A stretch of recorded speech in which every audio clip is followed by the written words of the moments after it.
Desa Bona, sebuah desa yang menawarkan potensi serta senantiasa menciptakan keunikan tersendiri di dalamnya.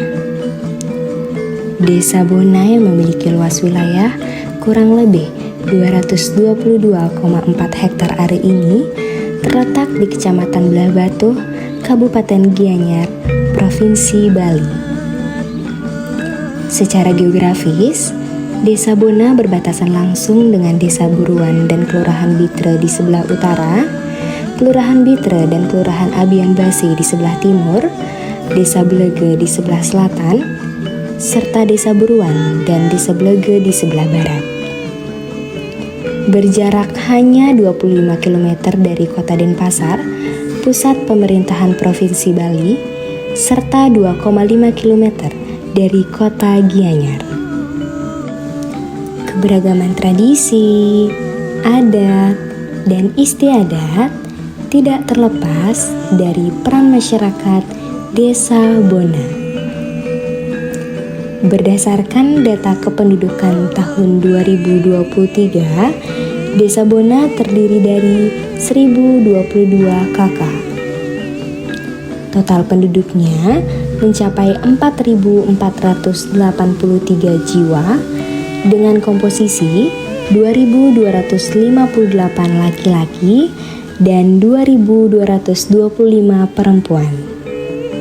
Desa Bona terbagi menjadi 6 wilayah Banjar Dinas, meliputi Banjar Dinas Pasedane, Banjar Dinas Dane, Banjar Dinas Bonakelot, Banjar Dinas Kebon, Banjar Dinas Prajamukti, dan Banjar Dinas Kertiase. Walaupun terbagi menjadi beberapa Banjar Dinas, masyarakat desa tetap hidup rukun dan berdampingan. Dalam rangka meningkatkan kesejahteraan masyarakat dari segi ekonomi, pendidikan, dan kesehatan, perangkat desa serta pemerintah Kota Gianyar berkonsolidasi dalam membangun fasilitas-fasilitas yang dapat menunjang kegiatan di desa. Adapun fasilitas yang tersedia diantaranya kantor desa sebagai tempat untuk mengurus administrasi kependudukan dan penyampaian aspirasi maupun permasalahan masyarakat.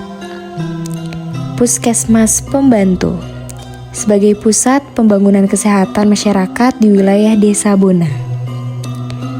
Koperasi berfungsi membangun dan mengembangkan potensi serta kemampuan dalam meningkatkan kesejahteraan sosial dan ekonomi rakyat. LPD sebagai tempat masyarakat Desa Bona yang membutuhkan dana dan kelebihan dana. Pasar sebagai tempat transaksi jual beli yang mencakup aktivitas permintaan dan penawaran barang. Dan Puspe Aman sebagai tempat pemanfaatan ketahanan pangan organik di Desa Bona. Tidak hanya itu saja, Desa Bona juga menyediakan lembaga pendidikan yang terdiri dari TK,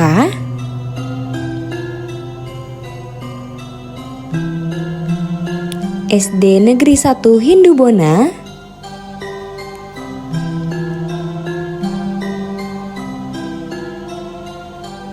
SD Negeri 3 Bona,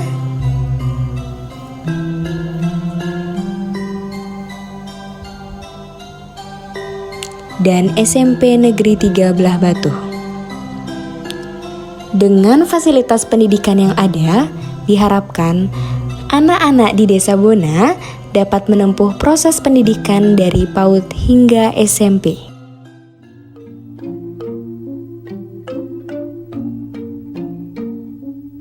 Menawarkan pesona dan potensi sumber daya alam, masyarakat memanfaatkan wilayah Desa Bona yang sebagian besarnya adalah sawah dan ladang sebagai mata pencaharian untuk meningkatkan perekonomian. Produktivitas yang dihasilkan yaitu jagung, padi, serta berbagai jenis bunga seperti pacar air dan gumitir.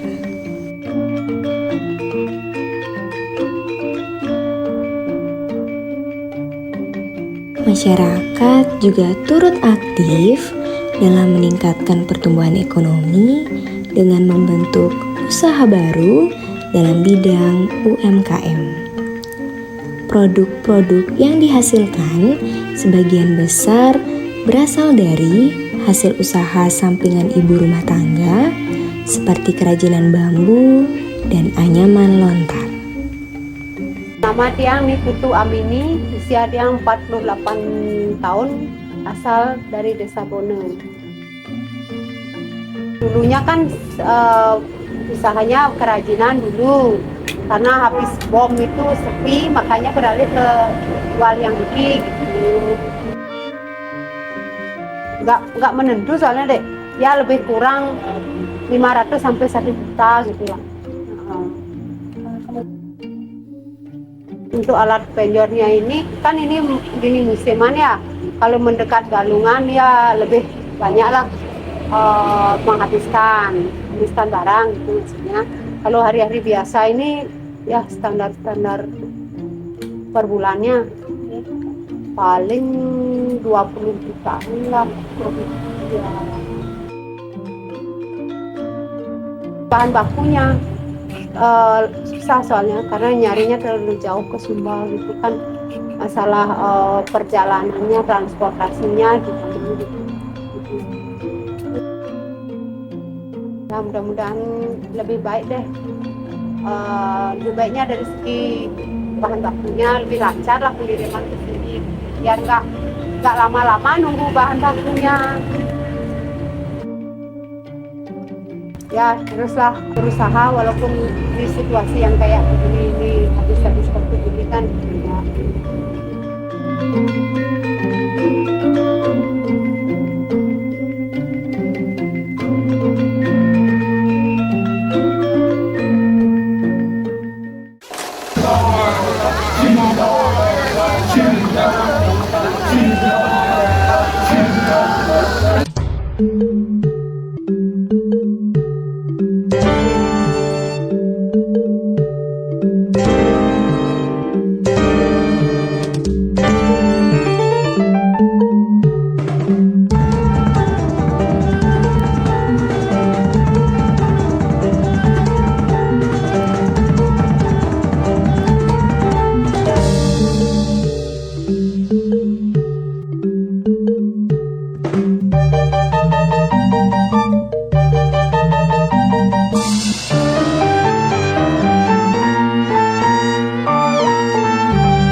Desa Bona dikenal sebagai desa yang kaya akan seni dan budaya.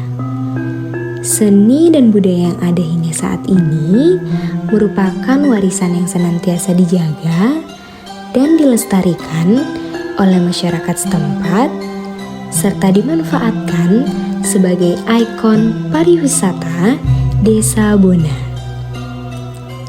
Sanggar Paripurna merupakan salah satu wadah yang digunakan dalam menumbuh kembangkan potensi masyarakat dalam hal seni dan budaya melalui pertunjukan tari, wayang, dan musik kerawitan.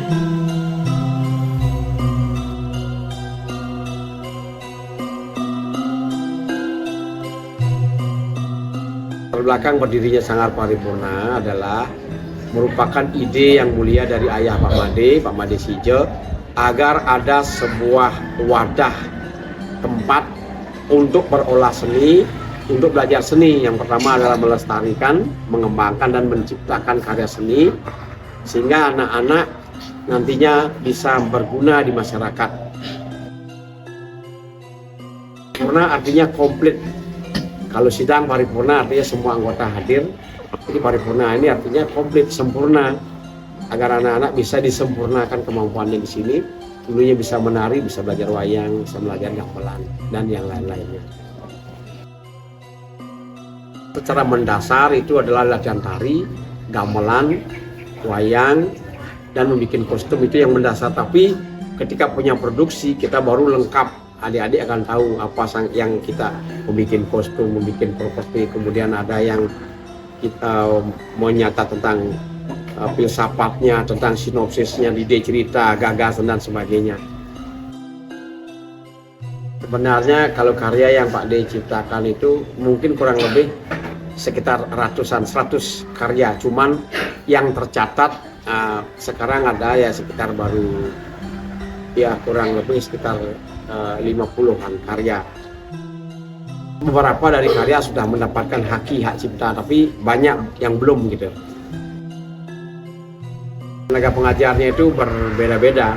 Kebetulan kalau ada PSG atau praktikum dari anak-anak bisa sampai 30 pengajarnya. Pengajar gamelan bisa sampai 25 orang, yang tari bisa sampai 10. Kalau Bapak sih motivasinya adalah seperti tadi, satu, melestarikan. Artinya tergugah untuk melestarikan seni-seni yang ada di Luhung, seni pewayangan, seni gambo, seni topeng, kemudian seni arje dan yang lainnya. Kemudian tidak puas hanya itu saja, kita harus berkreasi sehingga kita akan punya produk-produk yang baru gitu kan. Terus setelah itu baru belajar yang sifatnya kontemporer, yang kekinian. Banyak sebenarnya. Satu, generasi muda itu sebenarnya harus betul-betul melek dan betul-betul sadar bahwa kita hidup di Bali secara khusus, di Indonesia secara umum tidak bisa lepas dengan seni dan budaya. Karena inilah yang menjadi modal dasar bagi Indonesia, bagi Nusantara ini. Bayangkan kita punya lebih dari 27 pulau yang provinsi yang memiliki budaya yang berbeda-beda. Bali, Karangasem beda, Gianyar beda, Bangli beda, Tungku beda, dan Pasar beda. Ini seharusnya dipelajari. Jangan kita tidak peduli. Apalagi di kalangan anak-anak yang gemar dengan teknologi, dengan main gadget gitu. Kalau itu terjadi semuanya, nggak ada generasi yang mau melestarikan, hilang. Kita akan kehilangan. Jangan salah, suatu saat kita akan belajar menari ke Jepang, belajar menari ke Amerika. Jangan juga kita marah kalau seni kita diklaim oleh Malaysia, seperti tari Benet diklaim oleh mereka. Apakah mereka salah? Enggak, karena kita nggak peduli.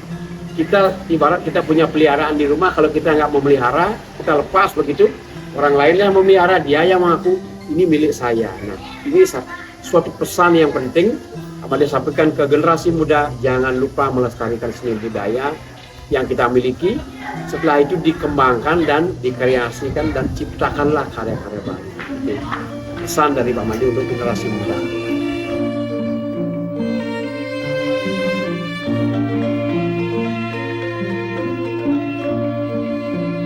Tahu nggak sih, bukan hanya Sanggar Paripurna, Sanggar Bona Alit turut berpartisipasi dalam melestarikan warisan seni musik yang menjadi kebanggaan Desa Bona.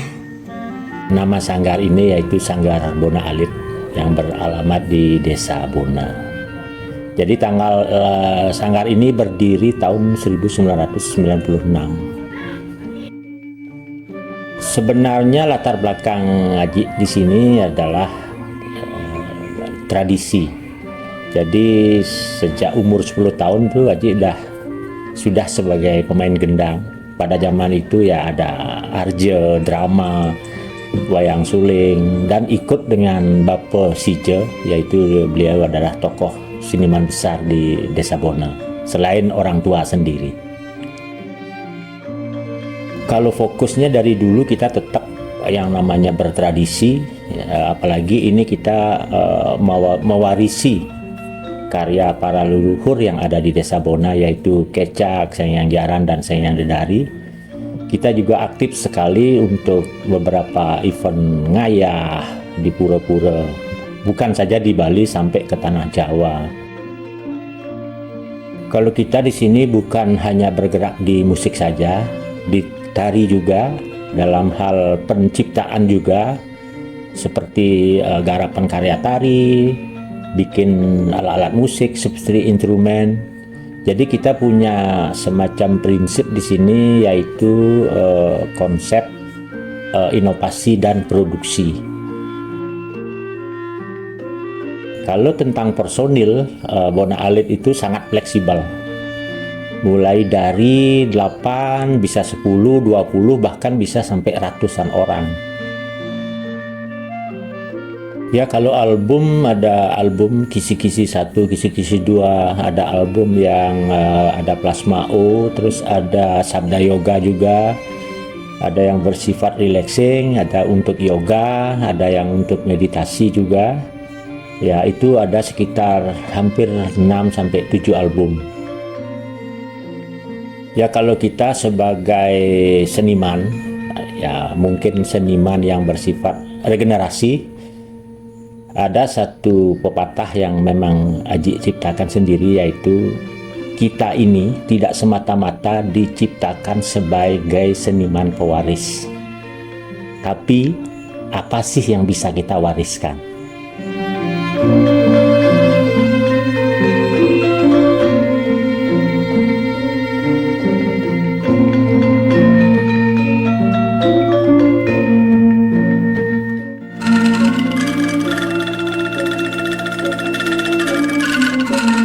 Untuk tetap menjaga keharmonisan serta kerukunan di Desa Bona, masyarakat turut aktif dalam mengikuti kegiatan-kegiatan yang terselenggara seperti upacara keagamaan,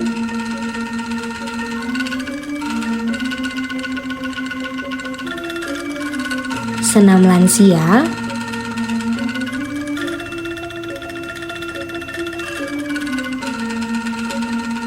posyandu,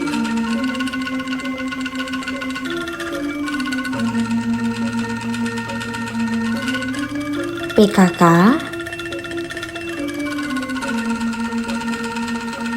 dan Karang Taruna.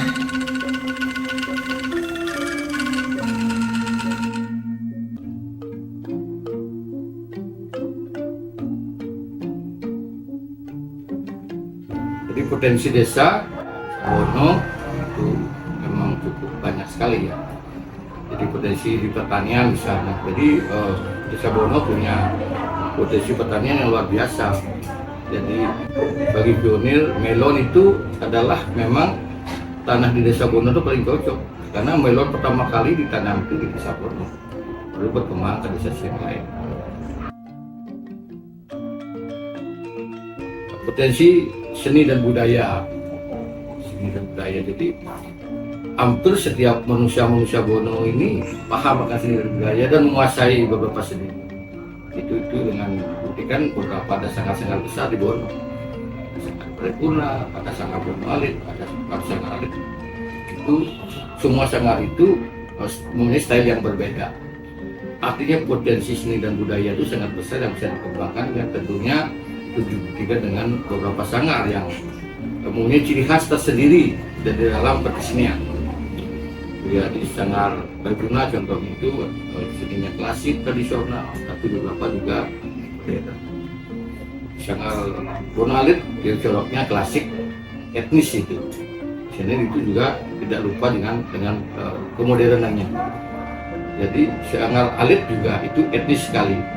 Artinya apa, walaupun dia berkolaborasi tradisional dengan senian modern, namun tidak menghilangkan keaslian atau otentikan kebaliannya, bertradisional. Ini yang perlu dijaga oleh demikian. Semua sanggar itu paham akan hal itu, jangan sampai tercampur dengan akar seni yang ini.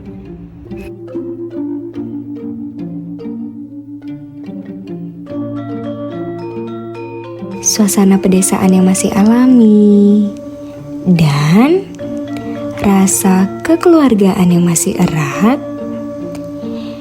masih melekatnya budaya gotong royong, masyarakatnya yang penuh kehangatan dan keramahan,